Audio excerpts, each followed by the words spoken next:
Bienvenue tout le monde à cette astroclasse. Le thème « Que fait-on des débris qui sont dans l'espace ?» C'est avec Tessa Pétier, ingénieure en électronique chez Airbus Defence and Space. Après, il va prendre vos questions si vous en avez des questions à la fin. Donc, je vous accueille maintenant. Tessa, à vous.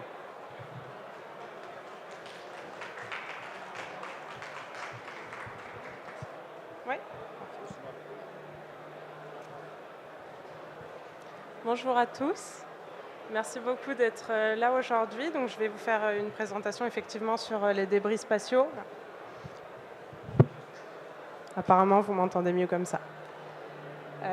Donc, une présentation sur les débris spatiaux et donc qu'est-ce qu'ils sont et qu'est-ce qu'on en fait une fois qu'ils sont dans l'espace. Alors, qu'est-ce que c'est qu'un débris spatial? Donc, c'est un objet qui est artificiel et qui circule sur une orbite terrestre et qui n'est pas ou plus utilisé. Donc, par exemple, un satellite inutilisé, c'est un débris. Un morceau de lanceur, donc typiquement la coiffe d'un lanceur Ariane, c'est également un débris. Et enfin, la vidéo ne marche pas, non. C'était censé être une vidéo montrant un astronaute qui laisse tomber sa trousse à outils sur la Station spatiale internationale. Et donc, effectivement, une trousse à outils qui se retrouve à des milliers de kilomètres en train de tourner autour de la Terre, c'est également un débris. Donc, on vient d'en voir un petit bout, mais la majorité des débris qu'on retrouve en orbite, ce sont des fragments. Et donc, je vais vous expliquer comment on obtient ces fragments. Et sur l'image que vous voyez, donc elle n'est pas à l'échelle, ne vous inquiétez pas, mais ça représente en fait les deux orbites où on retrouve une majorité de débris. Donc vous allez avoir l'orbite géosynchrone, donc c'est l'anneau que vous pouvez voir sur l'image, et l'orbite basse, donc en fait qui va entourer toute la Terre. Ce graphique vous montre en fait l'augmentation incessante du nombre de débris qu'on retrouve autour de la Terre, avec deux principaux moments. Donc vous pouvez les voir en 2007 et en 2009. Qui sont dus, le premier, je vous le détaille juste après, à la destruction d'un satellite chinois qui a engendré énormément de débris, et le deuxième grand pic qui est dû également à une collision entre le satellite Iridium 33 et le satellite Cosmos 2251. On voit également sur les dernières années que avec l'augmentation et le déploiement des constellations, on a également un nombre de débris qui commence à augmenter légèrement. Alors, la destruction du satellite Zhengzhou 1C, en fait, c'est les Chinois qui, en 2006, ont voulu prouver qu'il était possible de détruire un satellite depuis la Terre. Donc, ils ont envoyé un missile afin de détruire un satellite qui n'était plus utilisé. Malheureusement, ça a créé énormément de débris quand le satellite a explosé. Et les 4 images ici, en fait, vous montrent que les débris se sont mis en orbite en fait, et ont tourné autour de la Terre. Et avant, ils étaient positionnés à un seul endroit. Et maintenant, au bout d'un an, on peut les retrouver en fait partout sur l'orbite terrestre. Alors, quels sont les risques? Le premier risque, et un des majeurs, c'est les collisions. Donc, les collisions, ça peut endommager des satellites qui sont fonctionnels. Ici, sur l'image, on vous représente le satellite Cerise du CNES. Donc, c'est un satellite qui était en orbite en 1996 et qui a été la première victime d'une collision avec un débris avéré. Je vous explique juste après ce que c'est les débris avérés.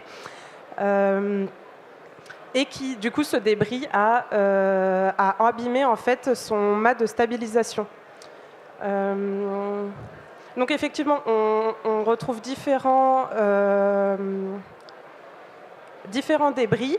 On en a actuellement environ 42 000 qui sont supérieurs à 10 cm. Et donc, on est capable de suivre de la Terre. Et c'est ces satellites-là qu'on appelle satellites avérés. Et donc, qu'on va pouvoir suivre, etc. Mais on est à peu près 14 000 tonnes de débris qui gravitent autour de la Terre et qui peuvent aller jusqu'au millimètre. En fait, ça peut être tout petit, mais vu la vitesse à laquelle les débris vont, Donc effectivement, dans l'espace, on est quasiment à 7 km par seconde.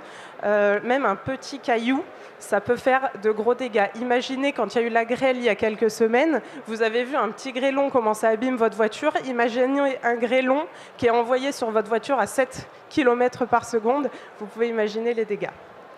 Donc, et on voit ici donc, des dégâts qui ont été causés sur l'ISS. Donc sur l'image pour vous qui est à gauche, on voit en fait un astronaute qui monte un éclat qu'il y a eu sur une des fenêtres de l'ISS qui a été dû à un petit débris. Donc heureusement qu'il était petit parce qu'on peut s'imaginer qu'un débris de 10, 15, 20 cm, s'il avait touché cette fenêtre, ça aurait pu être bien plus grave. Et sur la deuxième image, vous voyez qu'un des bras robotiques de la station spatiale a également été percuté par un débris. Heureusement, le bras reste fonctionnel, mais ça démontre un des problèmes que ça peut causer. Alors, je vais maintenant vous parler du syndrome de Kessler. Donc, c'est un scénario qui a été imaginé par un ingénieur de la NASA en 1978. Donc ça montre que le problème des débris commence à dater un petit peu et qui explique en fait qu'au bout d'un moment, il va y avoir tellement de débris autour de la Terre que les satellites vont inévitablement rencontrer des débris et que ça va entraîner une réaction en chaîne qui va faire qu'un débris va en rencontrer un autre, qui va en rencontrer un autre, et ça va créer tellement de collisions que les orbites spatiales ne seront tout simplement plus utilisables. Je vous ai mis une photo du film Gravity qui est sorti donc en 2013. Je ne sais pas si vous l'avez vu, mais en fait, il démontre ce syndrome-là. Donc en fait, pour vous expliquer un peu l'histoire, c'est 3 astronautes qui sont en mission extravéhiculaire, donc c'est-à-dire qu'ils sont en dehors de la station, ils sont dans l'espace et ils sont en train d'essayer de réparer le Hubble, le télescope spatial, quand ils apprennent que les Russes ont détruit un de leurs satellites, ce qui a créé énormément de débris et que ces débris arrivent jusqu'à eux. Et donc, ça les met en danger. Donc, oh, cette fois, la vidéo fonctionne. Donc là, en fait, on voit l'astronaute en fait, qui est touché par tous ces débris et on voit en fait, qu'on rentre dans une sorte de chaos complet. Et donc, c'est le risque qui est imaginé par le syndrome de Kessler. Alors, on n'y est pas encore, mais ça peut arriver et c'est pour ça qu'on cherche des solutions. Y a-t-il un risque de retomber sur Terre ? J'imagine que c'est une de vos questions. Alors, effectivement, ça arrive qu'il y ait des débris qui retombent sur Terre. Mais depuis que nous avons commencé la conquête spatiale, il n'y a eu aucun mort et aucun blessé avéré suite à la retombée de déchets. Je vous ai quand même mis 2 images assez impressionnantes. Donc la première, c'est le réservoir du 3e étage d'une fusée qui est retombée dans le désert en Arabie Saoudite en 2001. Et un exemple un peu plus récent, avec tous les lancements de SpaceX récemment, il y a effectivement pas mal de débris qui retombent. Donc voilà la petite image. Mais alors du coup, quelles sont les solutions pour lutter contre ce problème de débris ? La première solution, c'est une solution un peu à court terme, c'est les manœuvres d'évitement. Donc, je vous parlais tout à l'heure de qu'est-ce qui se passerait si on avait un débris de la taille d'un ballon de foot qui fonçait sur l'ISS. Alors, comme il est supérieur à 10 cm, on est capable de suivre ces débris et de prévenir la Station spatiale internationale qui va pouvoir faire une manœuvre pour éviter ce débris afin de ne pas être abîmé. Il y a 3 millions d'alertes collision qui ont été envoyées en 2018, ce qui fait à peu près une alerte toutes les 8 secondes. Donc je vous laisse imaginer... Alors, ce n'est pas seulement pour la Station spatiale, hein, c'est sur toute l'orbite, excuse-moi. C'est sur toute leur orbite terrestre, mais ça reste quand même un chiffre qui est très très élevé. Donc, une solution un peu plus pérenne qui a été trouvée, c'est la désorbitation. Elle fait partie des règles de mitigation qui ont été mises en place depuis quelques années maintenant, qui obligent en fait tous les opérateurs de satellites de permettre en fait à leurs satellites, une fois qu'ils ont fini leur mission, de se désorbiter. Donc les satellites qui sont à une altitude très importante, donc par exemple les satellites géosynchrones, on va les envoyer dans une orbite qu'on appelle communément une orbite poubelle, donc qui est au-dessus des 36 000 km. et donc qui, a priori, à cet endroit-là, ne seront pas gênants et pourront éviter tous les problèmes qu'on a vus précédemment.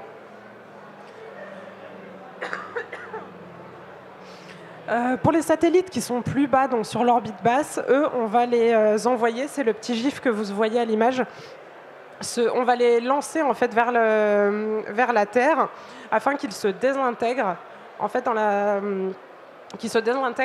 redescendant. Donc là, pour les petits satellites, il n'y a aucun risque en fait. Avec la chaleur de la retombée, ils vont se désintégrer. Donc ça règle ce problème-là. Pour la toute première fois, il y a quelques années, il y a une entreprise de télévision américaine qui a reçu une amende pour ne pas avoir suivi cette règle et qui a laissé en fait son satellite mort tourner autour de la Terre. Donc on a vu que les petits satellites étaient envoyés donc en désorbitation. Mais qu'est-ce qu'on fait des grosses stations internationales comme Mir il y a quelques années ou la Station spatiale internationale actuellement? On les envoie dans ce qu'on appelle le point Nemo. C'est un point qui est à 2700 km de toute Terre habitée. Donc en fait, les gens les plus proches de ce point sont les astronautes qui sont dans l'ISS. Pour vous rendre compte à peu près, donc l'ISS qui est à 400 km d'altitude.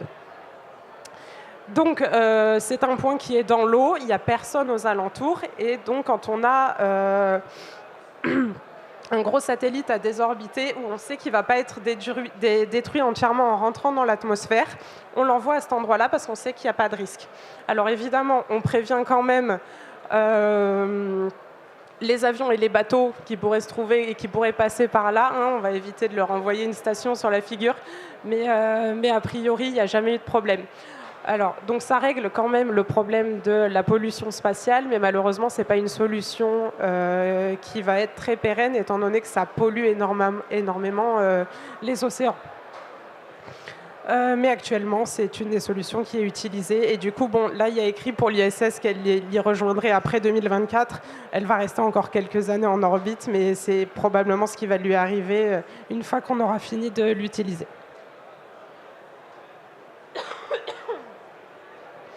Au niveau des solutions technologiques, il y a un groupe de facultés, de chercheurs et d'entreprises qui se sont réunis pour essayer de trouver des solutions. Et ça a donné la mission Remove Debris. Donc la mission Remove Debris, c'est ce petit satellite que vous voyez à l'écran et qui va contenir plusieurs méthodes de récupération des débris. La première, c'est un filet, comme vous voyez juste ici. Donc l'idée, c'est que le satellite envoie un filet, attrape les débris, puis les récupère pour ensuite pouvoir aller se désorbiter et se détruire lui-même ainsi que les débris. Donc ce test a été réalisé en 2018 et a été un succès. Donc a priori, c'est une solution qui pourrait marcher, tout en faisant attention quand même de ne pas créer de nouveaux débris en envoyant le filet. Parce que si on abîme le satellite quand on l'agrippe avec le filet, ça peut quand même créer des débris supplémentaires.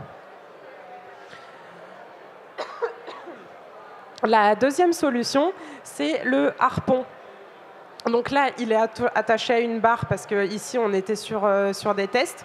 Mais l'idée, c'est qu'on puisse harponner un satellite pour, de la même façon, l'attraper et pouvoir l'emmener pour le désorbiter. Donc ça, pareil, c'est un test qui a été réussi en 2018. La troisième solution, c'est d'ajouter en fait des voiles au satellite pour que, même s'ils n'aient plus de puissance à la fin de leur vie, on puisse utiliser les voiles pour qu'ils aillent se désorbiter et qu'ils soient détruits tranquillement.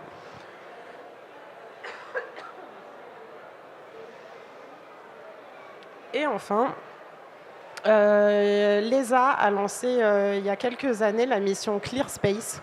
Donc l'idée est la même, en fait, c'est un satellite grappin qui va aller attraper des satellites pour après aller se désorbiter. Donc toutes ces solutions sont a priori intéressantes, mais il nous reste quelques questions comme ça va coûter énormément d'argent d'envoyer des satellites pour aller récupérer les débris des autres. Donc qui va payer, qui va accepter d'aller chercher, tout en sachant qu'actuellement, il est interdit de récupérer, typiquement la France n'a pas le droit d'aller récupérer un satellite américain. Donc, dans ces règles-là, ce serait à chacun de nettoyer ses poubelles. Donc il nous reste pas mal de travail à faire, mais je pense qu'on est sur la bonne voie. Voilà, donc merci pour votre attention et si vous avez des questions, je suis disponible. Merci beaucoup. Est-ce que quelqu'un a des questions? Je peux faire passer le micro.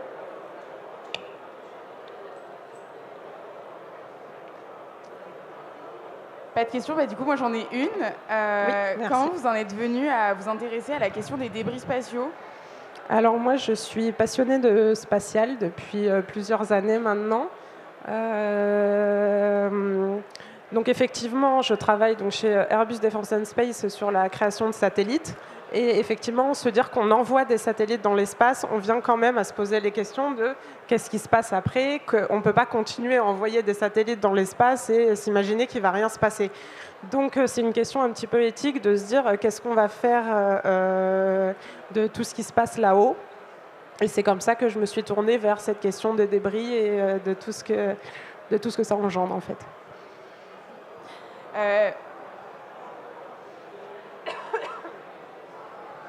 Merci. Donc ma question, c'est basée sur l'observation qu'il y a de plus en plus de sociétés privées qui peuvent accéder librement à l'espace. Et donc, est-ce que ça va être légiféré? Est-ce que le fait d'accéder ne va pas pouvoir imposer à ces sociétés d'investir dans justement le nettoyage des détritus? Alors actuellement, on n'a pas de règles de l'espace. La seule loi qu'il y a actuellement, c'est celle dont je vous parlais, la loi de la désorbitation des satellites qu'on envoie dans l'espace. Mais sinon, effectivement, tout le monde qui en a les capacités a le droit de lancer des satellites dans l'espace. Actuellement, il n'y a pas de plus de règles là-dessus. Merci. D'autres questions?